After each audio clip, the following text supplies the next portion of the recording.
Yo sé que en el pago me tienen idea, porque a los que mandan no les cabresteo, porque despreciando las huellas ajenas, sé abrirme camino para ir donde quiero.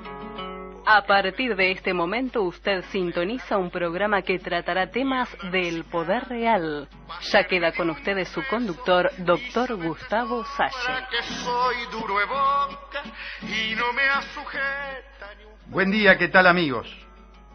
Primero que nada, un enorme agradecimiento por cuanto he recibido muchos mensajes y llamadas directas a mi celular y por lo tanto al Guardián,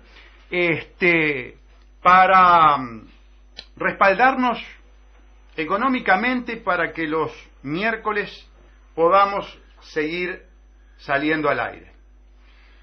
Y yo les quiero explicar, sobre todo a los amigos que llamaron en esa actitud desprendida y generosa, de que en caso de arbitrar una solución de esa naturaleza, yo sería partidario de la formación de una pequeña comisión que se encargase del tema económico y que me dejara a mí al margen del manejo del dinero, simplemente por una cuestión de absoluta cristalinidad y transparencia. En su momento pensaremos en esa posibilidad y por lo tanto instrumentarla. De momento considero que quedarnos con el espacio del día lunes por una hora, de forma tal de que durante la semana podamos generar el espacio de estudio, de recolección de información, de datos, es suficiente. Ya vendrán otros momentos en que maduren otras ideas, hasta inclusive que institucionalicemos de alguna manera todas estas ideas que volcamos en las audiciones del Poder Real. Yo sé que las audiciones del Poder Real pueden tener la característica de la reiteración, de la repetición de conceptos. Pero es que la metodología de dominación y los centros de poder de dominación son repetitivos, son siempre los mismos. Y eso nos obliga entonces a este tipo de audiciones en las que ustedes pueden llegar a pensar, bueno, pero más o menos siempre se dice lo mismo. Bueno, pero es que más o menos los centros de poder siempre utilizan la misma metodología de dominación. Nosotros, para demostrar que ello es así y para que la audición no se torne tediosa, muchas veces lo que buscamos hacer es, al caso concreto que nos ocupa, el caso concreto que, por ejemplo, agrede los intereses populares, adecuarlo, efectuar ese procedimiento de adecuación típica a la metodología general. Quiero explicarme. Nosotros en su momento dijimos que una de las características de el imperio actual, eufemísticamente llamado globalización, que es el imperio de las corporaciones, es extender un derecho de característica supranacional que limite y cuando no extinga el derecho soberano de cada nación. Claro, eso dicho así tan abstractamente no llega a las personas. Queda en un discurso, hasta si se quiere, difícil de internalizar, de captar, de conceptualizar en toda su dimensión. Pero ahora existen ejemplos claros y concretos de los últimos días, uno de ellos inclusive adornado de una carta que Aldo Silva en Telemundo la presenta con una introducción diciendo que puede afectar la sensibilidad de una jueza de Flores que frente al reclamo de un padre golpeador desde un país europeo, España, aplicando normas de carácter supranacionales,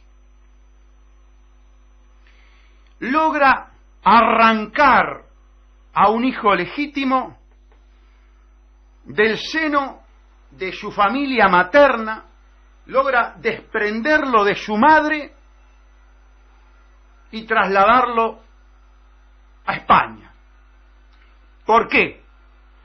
Porque eso se llama imperialización, porque eso se llama eufemísticamente globalización, porque eso se llama afrenta a las normas soberanas del Estado-nación, porque se aplica el derecho supranacional, es decir, se aplican los tratados, los famosos tratados de cooperación.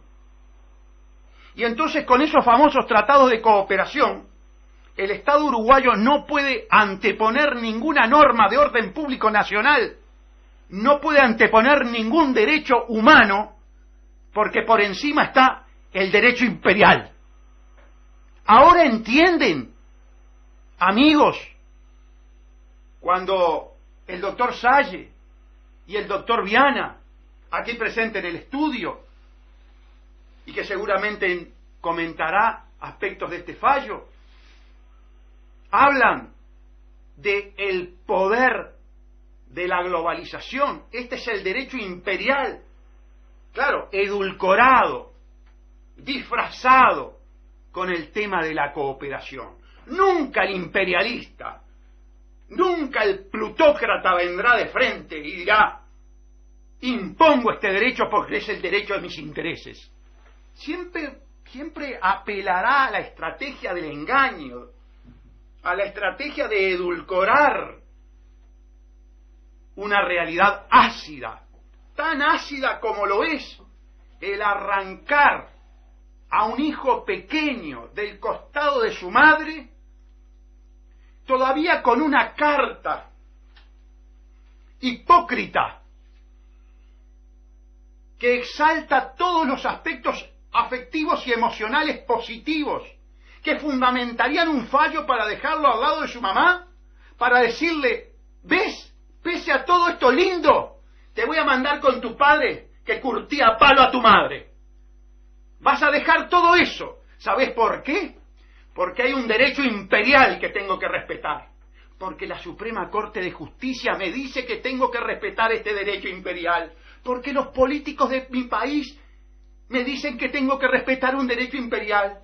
Porque si no respeto este derecho imperial, en lugar de jueza letrada voy a pasar a ser jueza de paz. Eso es lo que ustedes tienen que entender. Les voy a dar otro ejemplo, amigos, de la mentira, del engaño, de cómo la globalización es fuente de esclavitud. El PIT-CNT, acostumbrado a la estafa, la cúpula sindical amarilla y antiobrera, acostumbrada a la estafa, hoy le dio titulares a la prensa nacional diciendo que quiere la inversión pública, que no se detenga la inversión pública, que no pague la clase obrera el precio de la desaceleración. Salen por allí estos sindicalistas amarillos, aunque salen con camperas rojas, ¿verdad? Y envueltos en banderas rojas y hoz y martillo. Y dicen: priorizar a las empresas nacionales para darle los contratos públicos. Falso, mentira. Ellos saben que están mintiendo y engañando a los obreros como lo engañaron con el plan de vivienda. Ellos saben perfectamente bien que los tratados internacionales y que los contratos de inversión que los hemos firmado por centenares impiden, porque tienen una cláusula específica que no permite un tratamiento diferencial a las empresas nacionales. Las empresas internacionales están en un pie de igualdad total y absoluto, o en una situación en todo caso superior en función de las cláusulas de estabilidad, la llamada fotografía jurídica, que las nacionales. ¿Vieron entonces, amigos, cuando nosotros nos desesperamos hablando del derecho imperial? Esto es el derecho imperial. Mentira Pit-CNT, no engaña a los obreros. Diga la verdad. Por los tratados multilaterales o bilaterales de inversión, por los contratos de inversión específicos entre corporaciones y estados, es mentira lo que usted está planteando. El Estado uruguayo no puede hacer ni puede llevar adelante la política que están planteando. Es falso.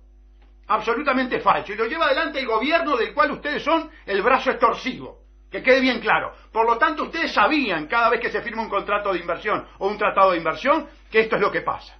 Es un doble discurso inmoral. Inmoralidades a las cuales ustedes están muy acostumbrados. Bueno, no en balde los tengo denunciados por la estafa del plan de vivienda. Y no en balde declaró el arrepentido y dijo que ustedes, la cúpula sindical, estaban detrás del plan de vivienda llevando adelante una estafa. Y hay que investigar esa Polgar. Que Polgar, en lugar de ir de presidente del Banco de la República Oriental del Uruguay, tiene que ir al juzgado de crimen organizado a explicar por qué firmó un contrato nulo con el PIT-CNT que luego se utilizó para realizar esta estafa internacional y nacional que se está investigando. Y en ese mismo orden de cosas, amigos, tenemos que inscribir el deleznable, el bochornoso, yo diría el inmoral Código del Proceso Penal, confesado por el fiscal general inconstitucional, el doctor Jorge Díaz. En la entrevista con Canal 4 dijo claramente que somos de los pocos países, de las pocas colonias, de los pocos patios traseros, de los pocos traseros, para ser más claro y específico, de los Estados Unidos y del imperio cleptocorporatocrático, aunque no usó esta terminología, en que no hemos sancionado el derecho imperial mandado por el Departamento de Estado. Desesperado para que se firme y se vote y se ponga de una vez en aplicación el Código Imperial, el código que favorece a los estudios jurídicos lavadores de dinero. No en balde los abogados de esos estudios están a favor del nuevo código. Claro, los abogados, cuando usted vea que un abogado vinculado a Mossack Fonseca, vinculado a los estudios nacionales que lavan dinero y que evaden, está defendiendo el código, ustedes tienen que decir, yo no puedo estar de acuerdo con ese código. Si este abogado, que está permanentemente defendiendo a los que defraudan al pueblo uruguayo, a los que roban al pueblo uruguayo, está de asesor del presidente, está de asesor de los partidos tradicionales, está codo a codo con todos los partidos con representación parlamentaria, para que venga este código que favorece precisamente una justicia clasista en la que unos pueden pactar entregando dinero y otros van a la cárcel, yo no puedo estar de acuerdo con ese código. Y ese código se inscribe en esta filosofía que está describiendo el doctor Salle. La filosofía del sometimiento del Estado-nación, de la renuncia y de la confiscación de la soberanía nacional ante el derecho imperial. Creo, amigos, que con esta disertación, buscando el proceso de encajabilidad del caso concreto con la norma general imperial, ustedes tienen un panorama claro de cómo está funcionando hoy por hoy nuestro sistema legislativo y hacia dónde se encamina nuestro sistema judicial. Le damos la bienvenida al doctor Enrique Viana. ¿Qué tal, Gustavo? Buen día. Buen día, Enrique.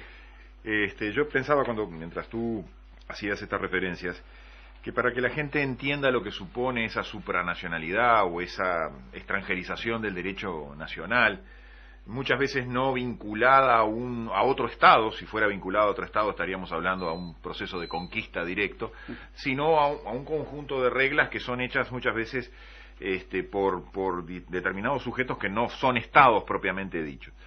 Esa supranacionalidad, esa nacionalidad, yo la reflejo en este razonamiento. cuando empieza a mandar ese derecho a nacional, supranacional, el derecho de los uruguayos, el derecho que los uruguayos han creado durante tantos años a través de una democracia, a través de un sistema representativo, deja de funcionar.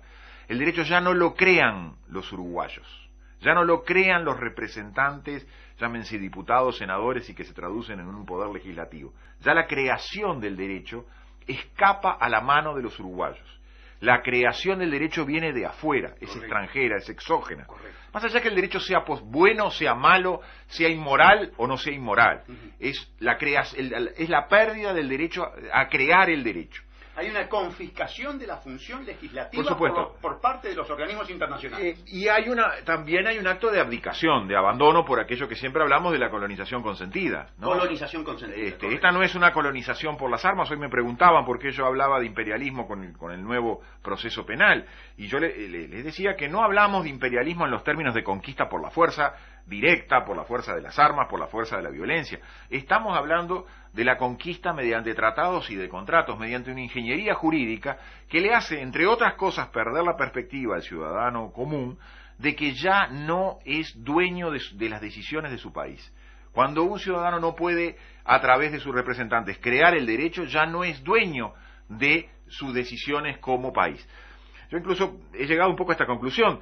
Sin un derecho nacional, sin un derecho autóctono, sin un derecho nativo, de creación nativa, no puede haber una política nacional. Porque obviamente las reglas con mayor o menor flexibilidad que se crean, no las crea el propio ciudadano a través de sus representantes. Y ese es el proceso en el que estamos inmersos. Con cosas paradojales. Yo voy a tomar de todas las que tú dijiste lo que ha dicho el doctor Barrera. Vamos a ir a un proceso en que los asuntos judiciales, el 90% de los asuntos, de los delitos, el 90% de los delitos se va a hacer mediante algo que se llama proceso, que hasta podría dudarse si corresponde usar la palabra proceso, pero que indudablemente no va a ser ni ante un juez, ni en un juzgado, ni mediante lo que verdaderamente es un juicio. Vamos a un proceso sin juez, sin juzgado y sin juicio. El 90% de los delitos se va a resolver en el Uruguay, y el doctor Barrera, que fue a la misma universidad que fuimos tú y yo, quizás muy imbuido por la Universidad de Montevideo, por la Católica, o no sé por cuál universidad, muy imbuido de este derecho anacional, de esta transnacionalización, de esta destrucción de la soberanía nacional, de esta destrucción del Uruguay como una república, quizás muy imbuido por esas cosas, está promoviendo un proceso que resuelva el 90% de los delitos del país sin que opere el Poder Judicial, sin que se realice en un juzgado y sin un verdadero juicio, sin un verdadero contradictorio, destruyendo todos los principios del derecho penal establecidos en la Constitución. A eso estamos yendo. Sí, va a quedar un 10%, que yo creo que hasta que sea menos, un 5% para hacer un juicio, que ni siquiera va a tener las características de ser un juicio oral y público y de ser un juicio ante un tercero imparcial. Porque no va a ser un juicio ante un jurado, sino que va a ser ante un juicio ante jueces, como ahora se los llama, jueces golfistas, que simplemente van a ir a golpear el martillito según lo que le pida un organismo llamado Fiscalía General de la Nación.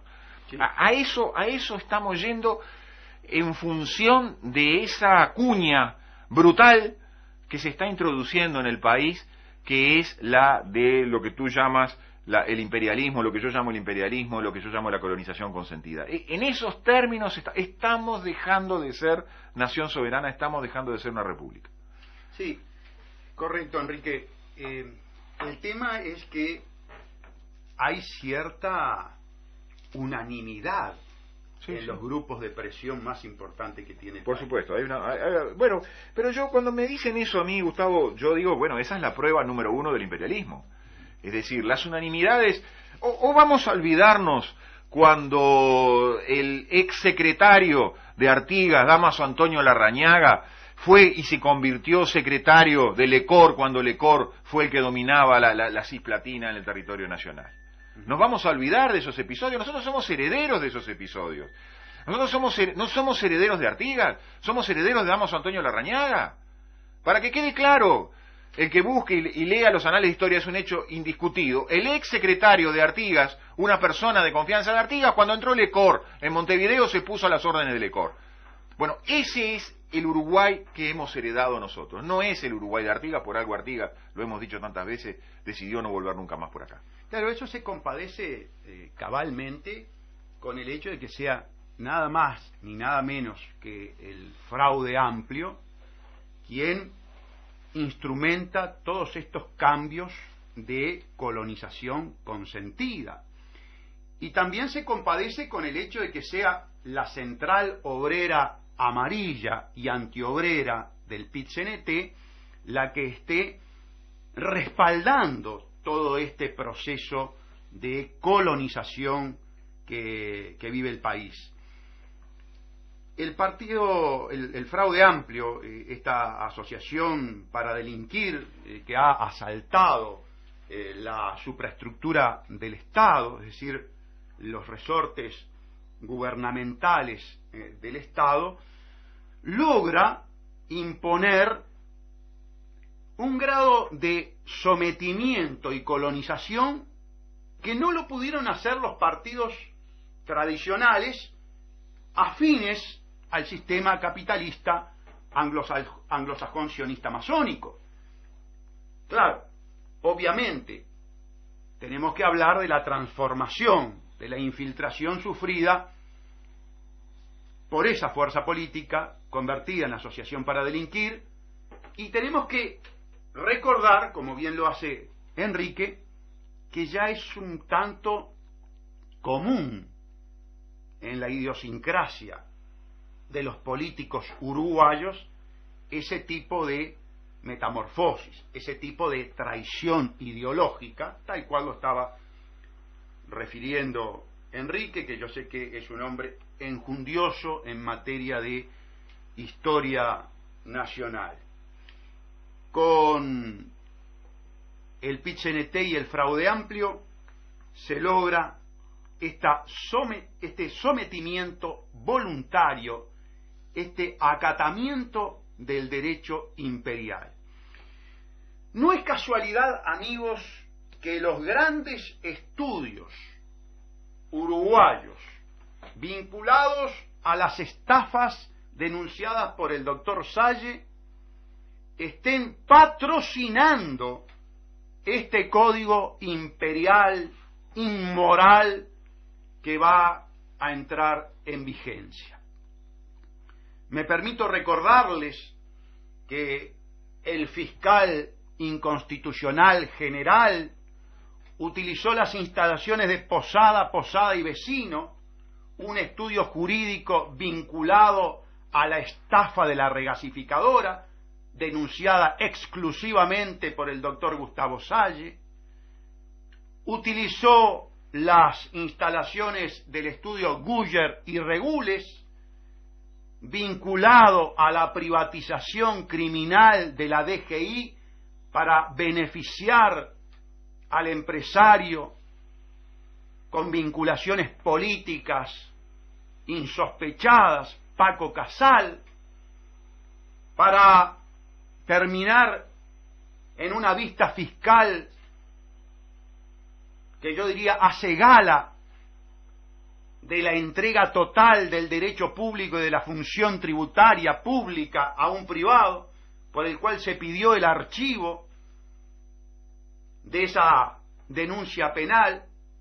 Vinculaba, por supuesto, al estudio Guyer y Regules, pues el doctor Albacete, que fue encargado de hacer el dictamen privado para que Paco fuera finalmente exonerado, pese a todos los informes en su contra de la oficina pública, del organismo público en el que todos los uruguayos,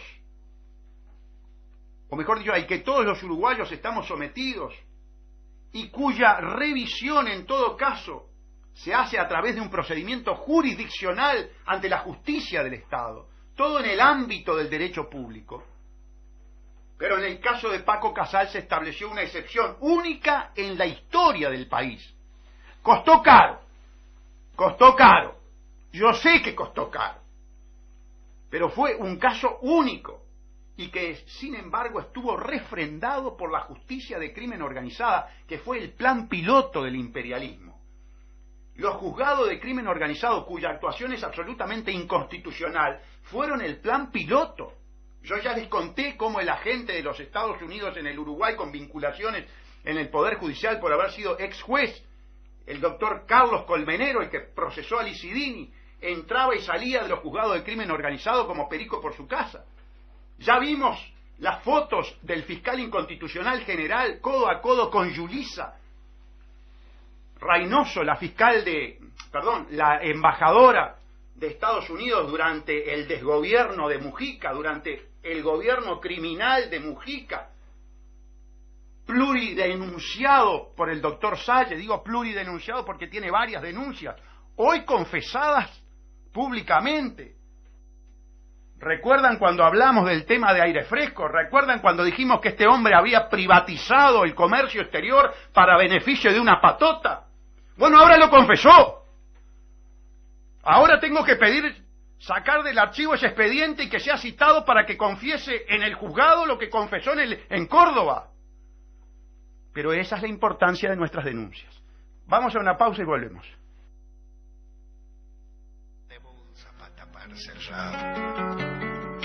Porque no me llenan con 4 mentiras los maracanaces que vienen del pueblo a elogiar divisas ya desmerecidas y hacernos promesas que nunca cumplirán.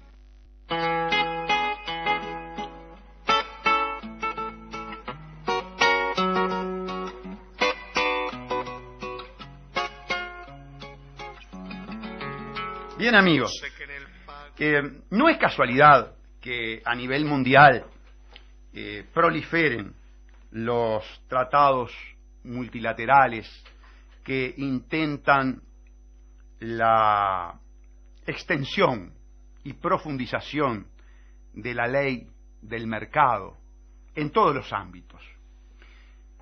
Y esto es muy importante lo que yo voy a decir. El derecho supranacional es un derecho que tiende precisamente a la extensión y profundización de la ley del mercado en todos los ámbitos de la legislación nacional de cada país. Esto es fundamental. ¿Por qué, amigos? Por lo que ya le hemos explicado en otras audiciones. Yo te lo digo más rápido, Gustavo, porque así todo tiene un precio. Todo tiene, muy bien dicho.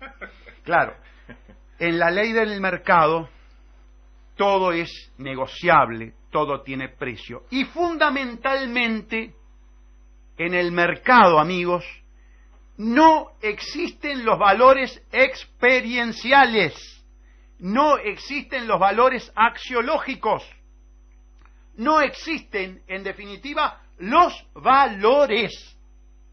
O yo te lo digo de otra manera, en un sistema liberal, capitalista, pero liberal, los valores no son negociables. Es la excepción a todo lo que es negociable. Eso es el derecho público, el derecho de orden público. Lo que sucede es que estamos yendo a niveles donde todo es negociable. Sobre eso que tú repites muy habitualmente, que es el maridaje perverso.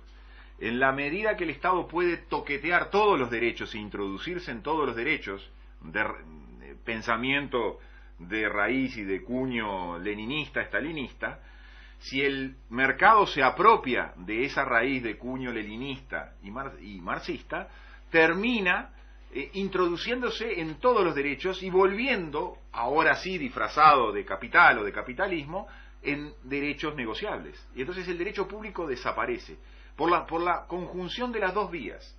Por una conjunción que podemos hasta decir la gramsciana, de origen gramsciano, y por una conjunción de ultraliberalismo o de ultracapitalismo. El mercado y el Estado se dieron un beso en la boca, para decirlo pronto y claro. El mercado obtuvo del Estado el poder de intervenir todos los derechos, en nombre supuesto del interés general, intervenir todos los derechos, y el mercado dice, ¿qué mejor instrumento que esa intervención de todos los derechos para adueñarme definitivamente de la situación? ¿Qué es lo que se rompe de esa manera? Y se rompen las normas de derecho público. Y lo vemos permanentemente. En todas estas cuestiones vemos permanentemente la ruptura de las normas de derecho público.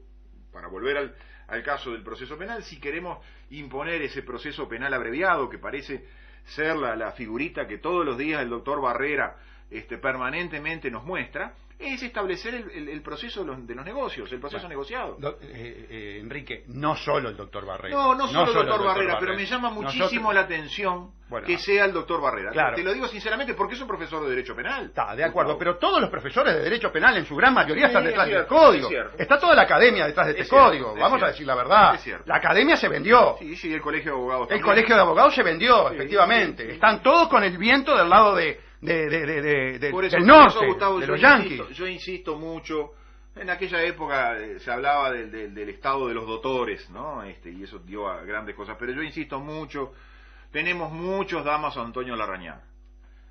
Estamos viviendo los tiempos de la Cisplatina. Aquí el primer Rasputín, el verdadero Rasputín que está detrás de este código, es el jefe de los jefes en materia académica, al que le rinden pleitesía a todos los profesores. Estamos hablando del doctor Gonzalo Fernández, varias veces denunciado por el doctor Salle, y a quien busca días para respaldar el código imperial, este código de la lex mercatoria, este código de los desvalores, es al doctor Gonzalo Fernández, al cual le rinden pleitesía. ¿Por qué le rinden pleitesía? Bueno, porque es el hombre... A ver, el doctor Vázquez tiene dos apoyos jurídicos fundamentales. Porque el doctor Vázquez tiene códigos muy especiales, ¿no? No son los míos. Pero cuando estuvo en la mala, en el gobierno de Valle, que lo denunciaron penalmente por aquel tema de los software, hubieron dos abogados que le sacaron las castañas del fuego. Uno fue Gonzalo Fernández en la parte penal, que después fue secretario de la presidencia durante el primer gobierno, denunciado por mí por conjunción del interés público por el privado y luego tiene al doctor Toma, actualmente secretario de la presidencia de la República, comparte masonería con el doctor Vázquez, también denunciado por mí por el tema Paco Casal de GI. Pero, claro, nuestro presidente de la República no se olvida de la época en que estuvo en la mala, y que tuvo que ir al juzgado penal y que tuvo un tema administrativo ante Salud Pública, donde Toma era el director general de Salud Pública. Entonces por ahí viene la fuerza de estos dos abogados. Además, como Gonzalo es catedrático de Derecho Penal, ascendido naturalmente en la época de la dictadura militar, mientras los verdaderos catedráticos estaban exilados y echados de la universidad, él estaba haciendo carrera, inclusive estaba en la Dirección Nacional de Turismo, lo había puesto el mayor Casabó. Bueno, esa es la historia verdadera. A mí no me la van a copiar porque ya tengo 58 años, la conozco muy de cerca. Eso es el verdadero apoyo que tiene. Y todo viene del Departamento de Estado, todo viene de Estados Unidos. Por supuesto, somos colonia. No en balde la amistad con Rockefeller, tantas veces expuesta en esta audición. Pero quiero remarcar algo fundamental, que ya lo ha hecho nuestro amigo Viana. Es la introducción de la lex mercatoria, la lex que no tiene valores, la lex que establece que todo tiene un precio. Es la desmoralización, ya no del derecho, sino de la sociedad. Porque si la justicia pasa a tener un precio, y en tanto y en cuanto en la filosofía aristotélica el valor por excelencia, el valor de los valores es la justicia, entonces vamos a una sociedad absolutamente desvalorizada, a una sociedad amoral. Eso es lo que trae esta gente. Una sociedad sin valores, una sociedad amoral. Permítanme una lectura breve,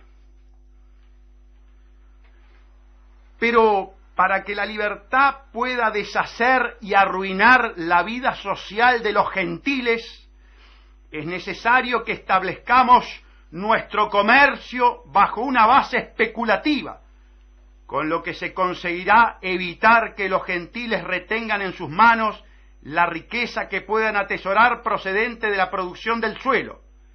Gracias a la especulación, ella vendrá a nuestro poder. La lucha por la superioridad y las continuas especulaciones en el mundo de los negocios creará una sociedad desmoralizada, egoísta y sin corazón. Esta sociedad terminará por hacerse completamente indiferente a la religión y a la alta política, a la que la llegará a aborrecer. Su único guía será la pasión del oro, y hará todos los esfuerzos imaginables hasta conseguirlo, por ser lo único que podrá proporcionarle los placeres materiales de los que ha hecho un verdadero culto. Esta es la estrategia de la cleptocorporatocracia internacional, de los plutócratas, de la élite que no tiene patria. Este es el proyecto, este es el objetivo. ¿Saben una cosa, amigos? Ya se alcanzó. Si ustedes cotejan esta descripción conceptual de la lectura que acabo de realizar con la realidad, llegarán entonces a la conclusión de que ya se obtuvo este plan de dominación que tiene en mente y que está realizando actualmente el imperio anglosajón sionista masónico. Yo he dado lectura a la página 69 de los Protocolos de los Sabios de Sion, ese libro prohibido que por el mero hecho de mencionarlo ya habrá en la red, ya habrá en los espacios públicos quien intente estigmatizarnos de nazi. No, muy lejos de eso, al contrario, en todo caso esa ideología fue útil, aun cuando parezca mentira. Lo que estamos denunciando, amigos, es el maridaje perverso. Lo que estamos denunciando es cómo los comunistas del pasado, llamados anticapitalistas y antifascistas, hoy son los que implementan los planes de esta corporatocracia. Y ahí tenemos Vietnam, y ahí tenemos China, y ahí tenemos el Partido Comunista Uruguayo, traicionando a la clase obrera, codo a codo con las corporaciones, mintiéndole a la clase obrera. Ahí está China, con un partido comunista, masacrando obreros, estableciendo una dictadura brutal. ¿Para qué? Para beneficiar a los grandes capitales especulativos que están en China. ¿Ustedes creen que el crecimiento de China por qué se logra? ¿Y a qué costo se logra? ¿Y qué capitales llegaron a China? Pregunten dónde está hoy las grandes inversiones de la familia Rothschild y se darán cuenta entonces el maridaje perverso que hoy denunciamos, el maridaje entre los marxistas del pasado que nos vendieron y que ahora se asociaron para establecer este tipo de régimen corporatocrático. Sí, no me duelen prendas. A los 14 años empecé a estudiar a Carlos Marx. Cuando mis amigos elegían salir a los bailes y salir a jugar al fútbol, yo elegía leer a Carlos Marx. A mí no me van a enseñar de marxismo. Por eso cuando sale un Esteban Valenti a hacer las confesiones, perteneciente al Partido Comunista, digo, son las confesiones de un arrepentido que forma parte de una asociación para delinquir, que hay que protegerlo como testigo colaborador, pero tiene que ir al juzgado a dar explicaciones de lo que es la feudalización. La feudalización es atentar contra la unidad del Estado. La feudalización es entregar el Estado a los mafiosos para que se los entreguen a las corporaciones. La feudalización es salir un presidente de la República a hacer negocios privados y utilizar la política pública para beneficiar a empresarios privados. Tiene que ir preso. Eso es delito. ¿Y saben por qué no van presos? Porque está el derecho imperial, traído por Díaz, Gonzalo Fernández, el Colegio de Abogados, la Academia, el PIT-CNT, y usted dirá, bueno, pero ustedes dos están solos. Sí, nosotros dos estamos solos, espalda con espalda.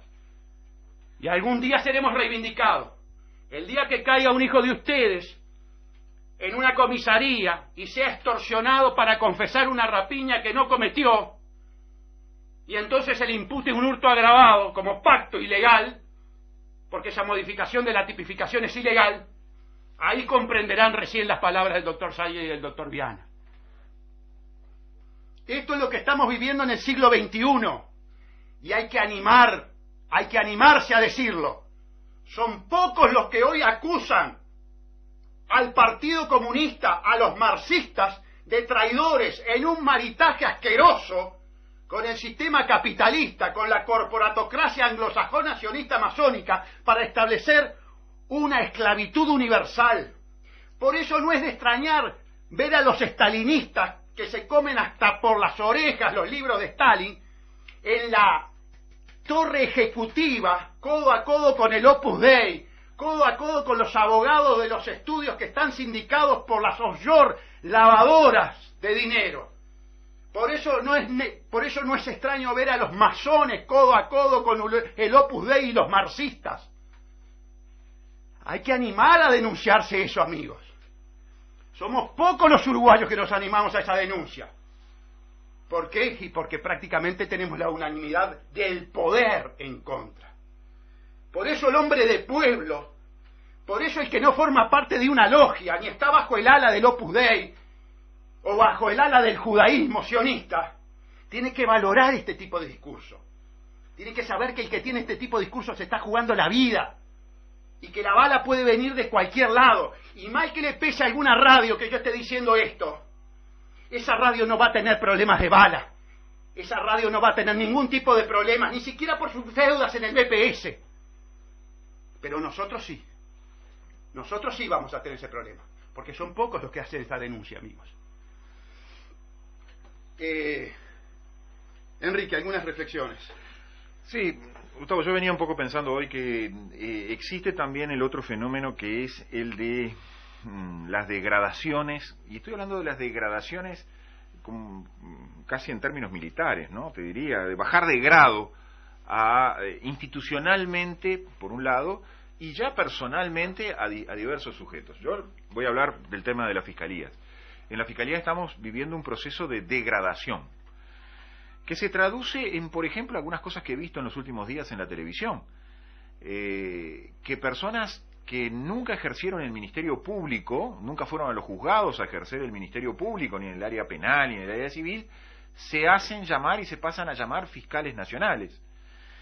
En la Fiscalía vivimos un proceso por el cual todos los abogados que trabajan en la Fiscalía hoy son fiscales. Se inventó la figura del fiscal adscripto, cuando en realidad lo que existía eran los fiscales letrados departamentales en el interior, fiscales letrados nacionales en Montevideo y los fiscales adjuntos también en Montevideo. Y punto y se acabó. El resto de los abogados que trabajaban en la Fiscalía eran secretarios letrados que trabajaban bajo las órdenes del fiscal respectivo.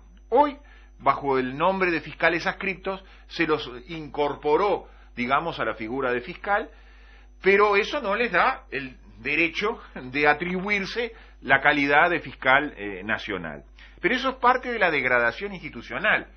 Cuando tú conviertes en un ejército a todos los capitanes en soldados rasos, el general tiene mayor poder y la pirámide se achica, se angosta la pirámide, y de esa manera el verticalismo y el totalitarismo se impone. El poder único. El poder único, exactamente. Pero yo voy a mencionar también, me comprenden las generales de la ley, voy a mencionar 3 casos de fiscales perseguidos, de fiscales que, por actuar con independencia, han sido degradados en su accionar. No voy a insistir con mi situación personal, porque ya es muy conocida, pero voy a mencionar 2 casos más, sin dar los nombres, porque no quiero perjudicar a los colegas. Pero todos sabemos de un fiscal que era un muy buen fiscal penal, podía uno compartir sus decisiones o no, y que hoy está como fiscal de aduana, simplemente porque era un fiscal que supo enfrentar a quien luego se transformaría en el fiscal general. Tenemos el caso de la única fiscal que se podría decir que sabe sobre lavado de dinero, sobre lavado de activos, sobre trata de personas, en momentos en los tiempos actuales, donde el lavado de activos ha pasado a ser la vedette, más allá de que todos sabíamos que esos fenómenos se venían dando en el país, y más allá de que yo creo que el lavado de activos no es un delito principal, es un delito consecuente de la corrupción. Obviamente el lavado es un mecanismo para esconder el dinero mal habido y obtenido de la corrupción de los funcionarios públicos en connivencia con empresarios privados.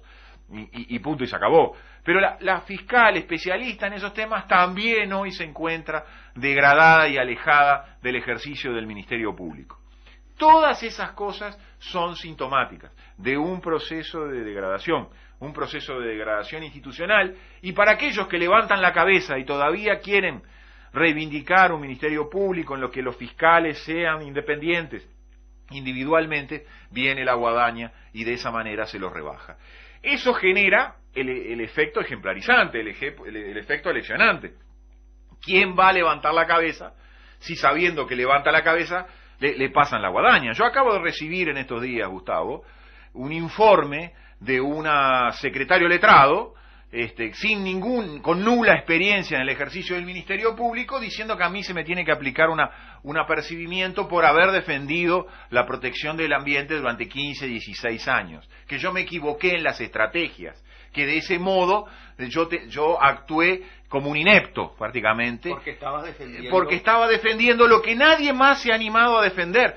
Gustavo, al día de hoy yo obtuve una sentencia favorable el 2 de febrero, ya no siendo fiscal civil, llega una sentencia favorable, porque ese es el juego de los imponderables. Hay veces que la realidad termina imponiéndose. Una sentencia favorable en el tema de la escollera Cufré, esa sentencia fue apelada por uno de los ministerios que eran demandados, que terminan siendo condenados, el Ministerio de Transporte y Obras Públicas, y me consta que no hubo un triste fiscal que contestara esa apelación para al menos ir con los argumentos ante el Tribunal de Apelaciones. Por supuesto que me consta que hasta el día de hoy, con los problemas que tenemos en la cuenca de Santa Lucía, por ejemplo, ningún fiscal ha actuado en defensa de los intereses difusos y de la protección del medio ambiente. Me consta perfectamente, nosotros estábamos prontos para presentar una demanda, y casualmente, en el momento que íbamos a presentar la demanda, se nos traslada a una fiscalía de menores. Eso para referirte que ese proceso de degradación al que tú haces referencia, de desaparición de los valores, hablábamos de dignidad en una audición pasada. Yo siempre digo, la dignidad a nivel de naciones es la soberanía. La dignidad de las naciones es su soberanía. Si las naciones pierden su soberanía, los individuos que integran esa nación pierden su dignidad. Bueno, ese es el proceso de degradación que tú también describiste, en el que estamos inmersos. Tú fuiste removido de la Fiscalía Civil porque estabas defendiendo los intereses del pueblo uruguayo, totalmente arrasados por las corporaciones que vinieron a depredar el medio ambiente. Por lo tanto, fuiste víctima de una persecución política, de una persecución jurídica, porque estabas afectando los intereses de las corporaciones que este gobierno, que el Ministerio Público, que la cabeza del Ministerio Público defiende. Nosotros sabemos perfectamente bien, y lo hemos dicho en esta audición, que hay una relación de correspondencia entre los niveles de corrupción que tiene un país y los niveles de desprotección que tiene el medio ambiente. O sea, las corporaciones vienen a coimear para poder destruir abiertamente el medio ambiente. Fiscal que se le opone, fiscal honesto, fiscal probo, fiscal valiente que se le opone, como fue tu caso, es inmediatamente removido, y todas las causas en las que estaba la defensa de ustedes, los uruguayos, de sus hijos, de sus futuras generaciones, son removidos y, bueno, vienen los claudicantes, vienen los sometidos a la militarización que estableció la inconstitucional, la grotesca inconstitucional ley 19.334.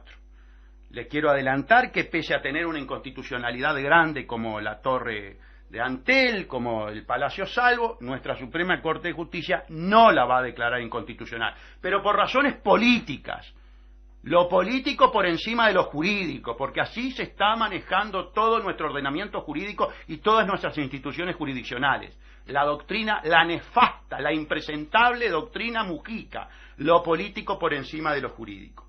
Y a propósito de esta defensa que tú has hecho del medio ambiente, de los hijos de los uruguayos, de los nietos de los uruguayos, tú te la has jugado por todos estos uruguayos que con cierta cobardía están entregando el futuro de sus hijos, ofrendando el futuro de los hijos. Tú te la has jugado. Viene muy bueno un mensaje que manda el celular terminado en 170, que dice: proverbio indígena: solo cuando vea el último árbol derrumbado o el último animal extinto y el último río contaminado, el hombre verá que no se puede comer dinero. Saludos, Oscar. Gracias, Oscar, muy vinculado al tema que estamos tratando, este proverbio indígena. Amigos, efectivamente vamos ya viviendo la realidad que plasmaba el plutócrata judeo-sionista Rothschild, ¿verdad? El hombre creador de, mejor dicho, la dinastía creadora del Estado de Israel, Amgel Bauer Meyer, barón de Rothschild, cuando dijo: denme el poder de emitir el dinero y no me importará quién haga las leyes. Eso demuestra, amigos, el poder que tiene el banquero, el financista, en definitiva, el especulador, el terrorista financiero. Para la próxima audición los convoco, porque vamos a analizar uno de los actos más canallescos realizado por los 4 partidos con representación parlamentaria de la legislación anterior, cuando sancionó la ley 19.210, la eufemística llamada ley de inclusión financiera.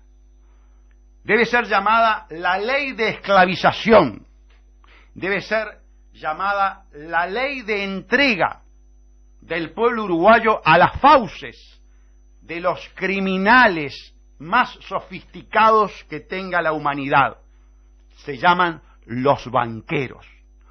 El banco es ontológicamente una institución delictiva, es ontológicamente una institución amoral.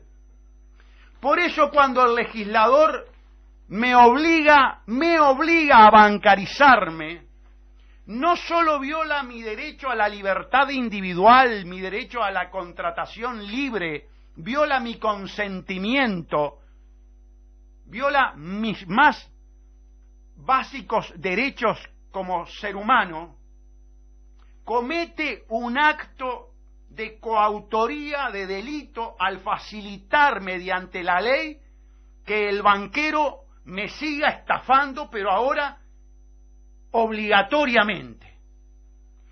Esto, los legisladores que votaron esta ley 19.210, a todos y cada uno de los que levantaron la mano afirmativamente a esta ley, los acuso públicamente de delincuentes. El que votó la ley 19.210 es un legislador criminal, es un delincuente, es un traidor que ha entregado su pueblo al capital financiero internacional, ha entregado su pueblo a las fauces del terrorismo financiero. La acusación está, y el que haya votado esta ley y quiera venir a este espacio a polemizar sobre lo que acabo de decir, está invitado. Todos y cada uno de los que votaron la ley 19.210, aún en su conjunto, en patota, pueden venir a polemizar. Ustedes vendieron al pueblo uruguayo, lo entregaron ante el terrorismo financiero. Hasta el próximo lunes. Pobre peón que echa los bofes hincha, no sé que en el pago me tienen idea. Así pasó El Poder Real con el doctor Gustavo Salle. Nuestra cita es lunes y miércoles a las 10 de la mañana. Sé abrirme camino para